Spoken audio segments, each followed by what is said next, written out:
Hi అండి అందరికీ welcome back to our channel Riyansi vlog. ఈరోజు సండే స్పెషల్గా ఏం చేశానో చూపిస్తాను. మీరు ఆల్రెడీ థంబ్నెయిల్ చూసే ఉంటారు. ఈరోజైతే కోనసీమ స్పెషల్ చేస్తున్నాను, మీకు చూపిస్తాను. ఓకేనండి, రండి చూద్దాం. ఈరోజైతే చిన్న గుండెకాయలు ఫ్రై చేస్తున్నాను పిల్లల కోసం. సండే కదండి, వంట చేసి పెట్టేయడానికి లేట్ అవుతుందని సో పిల్లల కోసం ముందుగా ఫ్రై చేస్తున్నాను. ఉప్పు, కారం, పసుపు వేసుకుని బాగా మిక్స్ చేసుకుంటున్నాను. ఇవి మూడు బాగా వీటికి పట్టే వరకు మనం బాగా మిక్స్ చేసుకోవాలి. పిల్లల కోసం కాబట్టి నేను కొంచెం కారం తక్కువ వేసుకున్నాను. ఇవి బాగా ఇలా మిక్స్ చేసుకున్న తర్వాత ఇవి బాగా కలుపుకున్న తర్వాత మనం ఒక 10 మినిట్స్ పక్కన పెట్టుకోవాలి. అప్పుడు అది బాగా పడుతుంది. తర్వాత అయితే నేను స్టవ్ ఆన్ చేసుకుని కళాయి పెట్టుకున్నాను. తర్వాత మనం ముందుగా కలుపుకున్నదంతా ఇందులో డైరెక్ట్గా వేస్తున్నాను. ఇది కొంచెం బాయిల్ అయిన తర్వాత మిగతా వేస్తాను. దీంట్లోంచి వాటర్ వస్తుంది కదండి, ఆ వాటర్తోనే ఇదంతా బాగా ఉడికిపోతుంది. పిల్లలకి కాబట్టి ఇలా చేసుకుంటే వాళ్ళకి డైజెషన్ ప్రాబ్లం ఉండదు, మంచిగా తినడానికి టేస్టీగా ఉంటుంది. సో ఇలా కలిపితే అందులో వాటర్ అనేది బయటకు వస్తుంది మనకి. ఇంకా 1 to 2 మినిట్స్ అయితే మనం అలా బాగా తిప్పుకోవాలి. చూసారా, వాటర్ అంతా ఇంకిపోయినాయి. ఇప్పుడైతే అల్లం వెల్లుల్లి పేస్ట్, ఆయిల్ వేసుకుంటున్నాను. ఆయిల్, అల్లం వెల్లుల్లి పేస్ట్ వేసిన తర్వాత బాగా కలుపుకోవాలి. అల్లం వెల్లుల్లి పేస్ట్ పచ్చివాసన పోయే వరకు 1 to 2 మినిట్స్ అయితే అలా కలుపుతూ ఉండాలి. మనం బాగా కలుపుకుంటే ఆ పచ్చివాసన అంతా పోయి టేస్టీగా ఉంటుంది. ఇప్పుడైతే నేను కొత్తిమీర, పచ్చిమిర్చి కట్ చేసుకుంటున్నాను. ఫ్లేవర్ కోసం అయితే నేను ఇప్పుడే యాడ్ చేసుకుంటాను. ఫ్రైలోని పచ్చిమిర్చి కూడా వేస్తాను, ఎందుకంటే కారం తక్కువ వేసాను కాబట్టి ఈ ఫ్లేవర్ అయితే బాగుంటుంది. ఇప్పుడైతే ముందుగా వేసుకుంటే ఈ ఫ్లేవర్ అయితే చికెన్కి బాగా పడుతుంది. మా పిల్లలు అయితే చాలా ఇష్టంగా తింటారు. సో అందుకే నేను ఇప్పుడు వేసుకుని మళ్ళీ కొంచెం కారం తగ్గిందనిపించి మళ్ళీ కొంచెం కారం వేసుకున్నాను. ఇప్పుడైతే ధనియాల పౌడర్ వేసాను, ధనియాలు, జీలకర్ర పౌడర్ వేసాను. అది 2 కలిపి ఉంటుందండి. అదైతే నేనే చేసుకున్నాను ఇంట్లో హోమ్మేడ్గా. అది వేసుకుని బాగా మిక్స్ చేసుకుంటున్నాను. ఫ్రై అయితే ఈ విధంగా చేస్తే పిల్లలు చాలా ఇష్టంగా తింటారు. మా పిల్లలు కూడా ఇలా ఇష్టంగా తింటారు. సో ఫైనల్గా అయితే ఇలా ఉందండి లుక్. మీరు కూడా మీ పిల్లలకి ఈ విధంగా చేయండి. ఫ్రై అయితే అయిపోయిందండి. ఇప్పుడైతే నాటుకోడి కర్రీ వండుకుందాం, వచ్చేయండి. ఇదైతే నేను ఆల్రెడీ ముందే క్లీన్ చేసుకుని పసుపు, సాల్ట్ వేసుకుని ఉంచాను. ఇప్పుడైతే మళ్ళీ ఒకసారి వాష్ చేసుకున్న తర్వాత కారము, పసుపు, సాల్ట్ వేసుకుని కలుపుకుంటున్నాను. అల్లం వెల్లుల్లి పేస్ట్ కూడా వేసుకున్నాను. ఇది బాగా కలుపుకుంటున్నాను చూడండి. ఇది బాగా మిక్స్ అయ్యే వరకు, ముక్కలకు పట్టే వరకు బాగా కలుపుకుంటున్నాను. ఇప్పుడైతే బాగా కలుపుకుంటున్నాను. ఇది బాగా మిక్స్ చేసుకోవాలి, ఎందుకంటే ప్రతి ముక్కకి మనం వేసిన కారం, పసుపు, అల్లం వెల్లుల్లి పేస్ట్ పట్టాలి కాబట్టి బాగా కలుపుకున్నాను. బాగా కలుపుకున్న తర్వాత ఇలా మూత పెట్టుకుని కాసేపు పక్కన వదిలేసాను. ఒక 10 మినిట్స్ అలా వదిలేసిన తర్వాత అయితే మళ్ళీ దాన్ని కుక్కర్లో వేసుకుంటున్నాను. కుక్కర్లో వేసుకున్న తర్వాత ఆ చికెన్ అంతా కుక్కర్లో వేసుకుని అందులోంచి వచ్చిన వాటర్ కూడా చికెన్లో వేస్తున్నాను. వేరుగా కొంచెం నీళ్ళు మళ్ళీ వేసుకుంటాను. ఆ కొంచెం వాటరే వేసానండి, ఇంకేం వేయవసరం లేదు. చికెన్ నుంచి వచ్చిన వాటరే సరిపోతుంది అది బాయిల్ అవ్వడానికి. సో స్టవ్ ఆన్ చేసుకుంటున్నాను. ఈలోపు అయితే నేను ధనియాలు, జీలకర్ర పొడి చేసుకోవడానికి రెడీ చేసుకుంటున్నాను. ఇవైతే మిక్సీ పట్టుతున్నాను. అందరూ వీడియోస్ చూస్తున్నారు కానీ ఎవరు సబ్స్క్రైబ్ చేయట్లేదండి. ప్లీజ్ అండి సబ్స్క్రైబ్ చేయండి. లైక్తో పాటు మీరు సబ్స్క్రైబ్ చేసుకుంటే నాకు కొంచెం సపోర్ట్ చేసినట్టు ఉంటుంది. నాకు వీడియోస్ చేయాలని ఇంట్రెస్ట్ ఉంటుంది. ప్లీజ్ అండి నాకు సపోర్ట్ చేయండి. కొత్తగా పెట్టుకున్న మా ఛానల్ని సపోర్ట్ చేయండి. ఓకేనండి, ఇలా ఈలోపు అయితే పొడైతే కంప్లీట్ అవ్వస్తుంది. కొంచెం మెత్తగా అవుతే బాగుంటుందని మళ్ళీ వేస్తున్నాను. చూడండి, పొడైతే అయిపోయింది కంప్లీట్గా. ఇలా చేసుకుని మనం ఇదైతే ప్రతి కూరలోనూ వేసుకోవచ్చు. టేస్ట్ అయితే బాగుంటుంది. వెజ్ కర్రీస్లో కూడా ఇది వాడొచ్చండి, బాగుంటుంది. ఇప్పుడైతే కుక్కర్ విజిల్స్ వచ్చేస్తుంది. గ్యాస్ స్టవ్ ఆఫ్ చేసుకున్నాను. ఈలోపు అయితే మా పాప వచ్చింది చూసారా, నేను కూడా మాట్లాడుతానని వచ్చింది. నేను అల్లం వెల్లుల్లి రెడీ చేసుకుంటున్నాను కర్రీలోకి. అయితే లోపు ఇంకా మా పాప వచ్చి నాతో పాటు కూర్చుని మాట్లాడుతుంది. అయితే మా పాప కూర్చుని వాయిస్ ఓవర్ ఇస్తాను, నేను కూడా మాట్లాడతాను అంటుంది. నేనైతే షార్ట్స్ నీవి, వ్లాగ్స్ అయితే నావి అని మేమిద్దరం మాట్లాడుకుంటున్నాం అనమాట అక్కడ. ఇంక నేనైతే అల్లం కట్ చేసుకుంటున్నాను. మా పాప అయితే లాలిపప్పు తింటూ కూర్చుంది నాతో పాటు. ఇంక నేను కూడా కిచెన్లో కూడా వస్తుంది నెక్స్ట్ ఇంక నాకు సపోర్ట్ చేయడానికి. ఇంకా అల్లం వెల్లుల్లి పేస్ట్ అయితే ఎక్కువగానే చేసుకుంటున్నానండి, ఎందుకంటే నేను ఇది ఒక 3-4 డేస్ వాడతాను. మళ్ళీ చేసుకుంటాను. ఎక్కువగా అయితే నిల్వైతే ఉంచుకోను. సండే చేస్తున్నాను కాబట్టి నాకు ఫ్రైడే వరకు వస్తుంది. మళ్ళీ ఇది అయిపోతుంది, ఎందుకంటే మా పిల్లలకి లంచ్ బాక్స్కి వెజ్ రైస్ అని, టమాటా రైస్ అని చేస్తూ ఉంటాను మా పిల్లల కోసం. అందుకైతే కొంచెం ఎక్కువగానే చేసుకుంటున్నాను. ఇప్పుడైతే ఇదిగోండి కట్ చేయడం అయితే కంప్లీట్ అయిపోయింది, చూపిస్తున్నాను. కట్ చేయడం అయితే కంప్లీట్ అయింది. మా పాప చూసారా మీకు లాలిపప్పు చూపిస్తుంది, లాలిపప్పు తింటూ ఎంజాయ్ చేస్తుంది. నెక్స్ట్ అయితే ఇక్కడ నేను మిక్సీ పడుతున్నాను.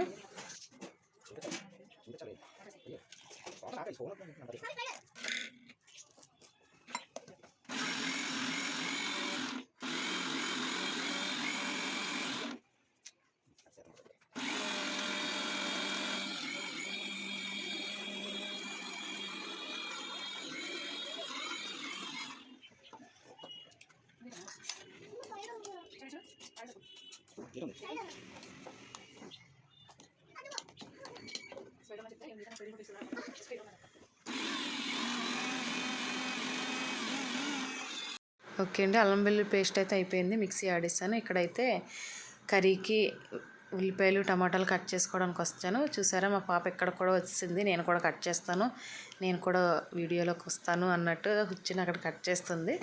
నేనైతే ఆనియన్స్ కట్ చేస్తున్నాను, మా పాప ఏమో కొత్తిమీర కట్ చేస్తుంది, నాకైతే హెల్ప్ చేస్తుంది. ఎంతైనా అంతేనే కదండి, ఆడపిల్లలు అయితే మమ్మీకి హెల్ప్ చేస్తారు కదా. ఇంకా మా పాప నేను మాట్లాడుకుంటూ అలా అయితే చేసుకుంటున్నాను. మా పాప చూసారు ఎంత చక్కగా కట్ చేస్తుందో. వీడియోస్ స్టార్ట్ చేసినప్పటి నుంచి గుడ్ గర్ల్ లాగా అన్నిట్లో హెల్ప్ చేస్తుంది, బాగా సపోర్ట్ చేస్తుంది నాకు. మీరు కూడా మాకు సపోర్ట్ చేయండి. ఓకే, నేను చేసే కర్రీస్ అయితే మీరు కూడా ట్రై చేయండి. ట్రై చేసి టేస్ట్ ఎలాగొచ్చిందో మాకు కామెంట్ చేయండి. ఇక్కడైతే మా పాప నాకు ఇస్తుంది, నేను ఇస్తాను నువ్వు కట్ చేయి మమ్మీ అని చెప్తుంది. కొత్తిమీర అయితే పక్కన పెట్టేసింది, ఇంక నేను కట్ చేయలేనని. ఇప్పుడైతే నాకు ఇస్తుంది, పచ్చిమిర్చి టమాటాలు ఇస్తుంది. అలా కట్ చేస్తున్నామండి. అయితే మీకు నేను చేసే వీడియోలో ఏమైనా మిస్టేక్స్ ఉంటే నాకు కామెంట్లో చెప్పండి, నేను సరి చేసుకుంటాను.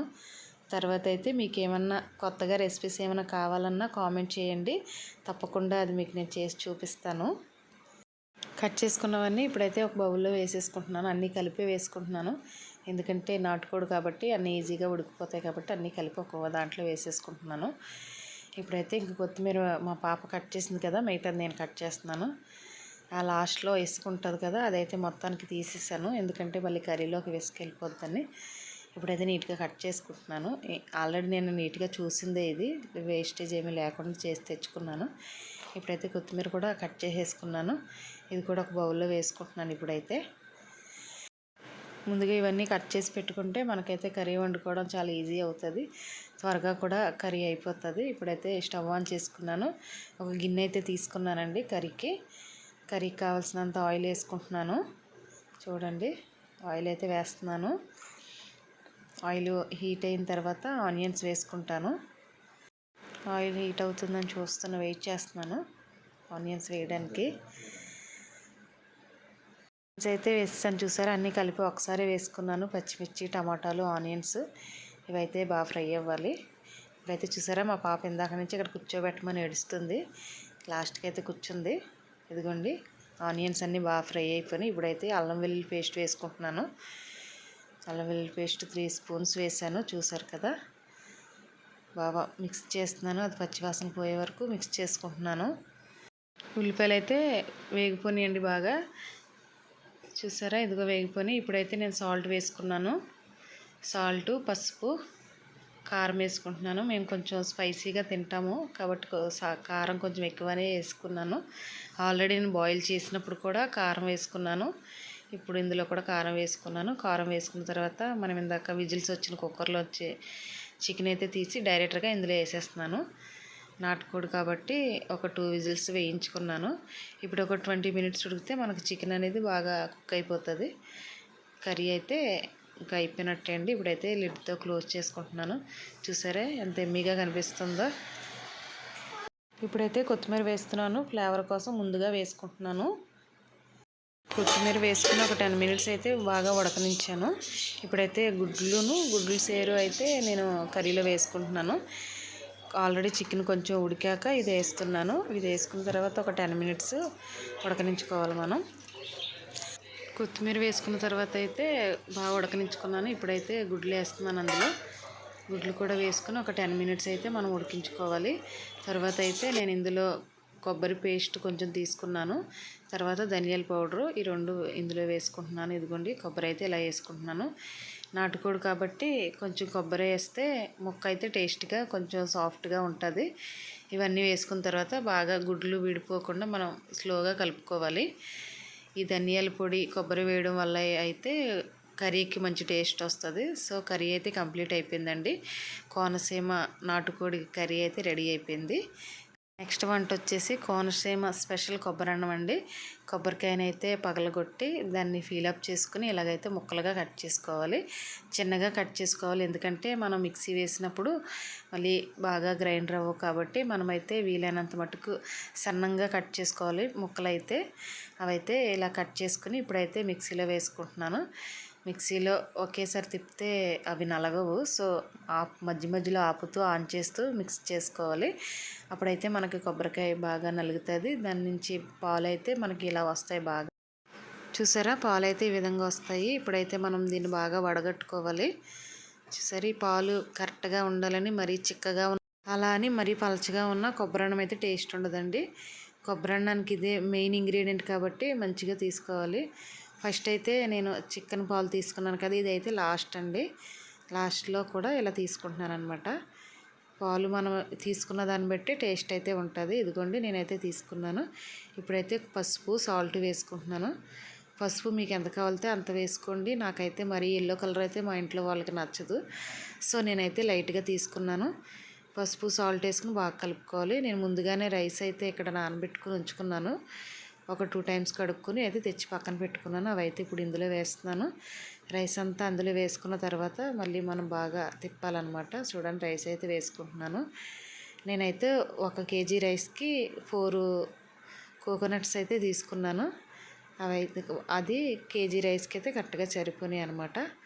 చూసారా, రైస్ అంతా అందులో వేసుకుని నేను బాగా కలుపుకుంటున్నాను. ఇప్పుడు మనం సాల్ట్ చెక్ చేసుకోవచ్చండి. మనం సరిపోకపోతే మళ్ళీ వేసుకోవచ్చు. ఇందులో అయితే నేను దాల్చిన చెక్క, లవంగాలు, యాలకులు, తర్వాత బిర్యానీ ఆకు వేసుకున్నాను. టేస్ట్ అయితే చూసుకున్నాను, నాకైతే సరిపోయిందండి. ఇంక ఇది తీసుకెళ్ళి మనమైతే స్టవ్ దగ్గర పెట్టుకోవడమే. సరే, ఇదిగోండి స్టవ్ ఆన్ చేసుకుని ఆ గిన్నె తెచ్చుకొని పెట్టుకున్నాను. అంతేనండి.